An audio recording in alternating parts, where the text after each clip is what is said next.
కొంచెం ఇటు చూడు. రోజులు చాలా వేగంగా గడిచిపోతున్నాయి కదా. ఒక అక్కగా నీకు టైం మేనేజ్మెంట్ గురించి ఏ పెద్ద పెద్ద బుక్స్లో లేని 3 సింపుల్ రూల్స్ చెప్తాను, జాగ్రత్తగా విను. మొదటిది 80/20 రూల్.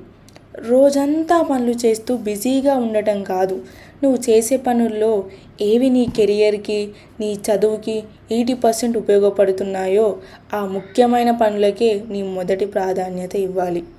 రెండోది social media detox. Reels scroll చేస్తూ కూర్చుంటే గంటలు ఎలా గడిచిపోతున్నాయో నీకే తెలియదు. చదువుకునేటప్పుడు లేదా కోడింగ్ స్కిల్స్ నేర్చుకునేటప్పుడు ఫోన్ని పక్కన రూమ్లో పెట్టేయి, లేదంటే సైలెన్స్లో ఉంచు. మూడోది టు డూ లిస్ట్. పొద్దున్నే లేవగానే ఈరోజు నేనేం పనులు కంప్లీట్ చేయాలి ఒక పేపర్ మీద రాసుకో. రాత్రి పడుకునే ముందు వాటిని టిక్ మార్క్ పెట్టుకో. ఆ కిక్ వేరే లెవెల్లో ఉంటుంది. నీ లైఫ్ చాలా మారుతుంది ఈ 3 రూల్స్ ఫాలో అవుతాయి. గుర్తుపెట్టుకో, టైంని మేనేజ్ చేయడం అంటే నచ్చిన పనులని వదిలేయడం కాదు, ఏ టైంకి ఏది చేయాలో అంతవరకే చేయడం. రేపటి నుంచి ఈ 3 రూల్స్ ఫాలో అవ్వు, నీ లైఫ్ ట్రాక్లోకి వస్తుంది.